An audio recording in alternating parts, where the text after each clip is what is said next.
Varairidzi venyika yeZimbabwe panguva ino iyi aiwa vatiri kuona kuti vachitungamirwa neAmalgamated Rural Teachers Association panguva ino vogara pasi vachionesana kuti aiwa zvatiri kuona kuti vana mudodori havasi kukwanisa kuadresa their issues panguva ino vachidhimanda aiwa their salary increment.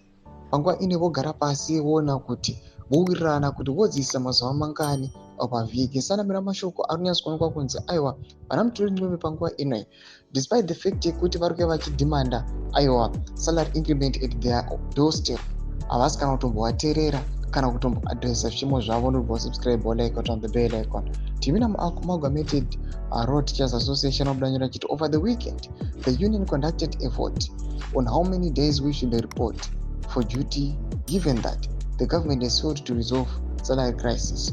The outcome was as follows: 5 days 1.5%, 4 days 0%, 3 days 50.7%, 2 days 30.6%, 1 day 9%. The outcome was adopted. The members of YaED Yosimudzira will now report for duty for 3 days a week. We remain patriotic citizens, but we also care for the future of our families. We work 3 days per week. We don't do this for our employer who is heartless. We do this for Zimbabwe and our dear learners. We sacrifice everything we have to provide 3 days of uninterrupted service per week to our nation. We, however, dedicate 2 days of the week to hustling for the future of our families.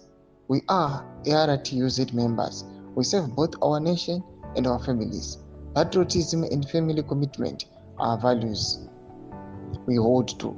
Mashoko ari kubuda panapa aitogwa neYaED Yosimudzira achiti aiwa takawirirana kuti mutungwi haasi kana kutombotinzwa kuchema kwedu havazokwanisa kuingiza masalaries edu kunyange tichiona panguva ino mukatarisa zviri kuitwa nethe government mapresidential inputs zvigananda mari dzanenge vachibudisa but vanokuramba vakabhulutika zvavo. Varairidzi vakati aiwa isusu paweek 3 days tichadzidzisa aiwa nomazvo but 2 days taumbonohasila zvedu tichimbonoona kuti taita sei kuti mhuri dzedu dzikwanise kurarama. Pinakomese kuchemedu dzemafunguro enyu moti kudii pamusoro pechiitiko ichi. So subscribe or like, turn on the bell icon.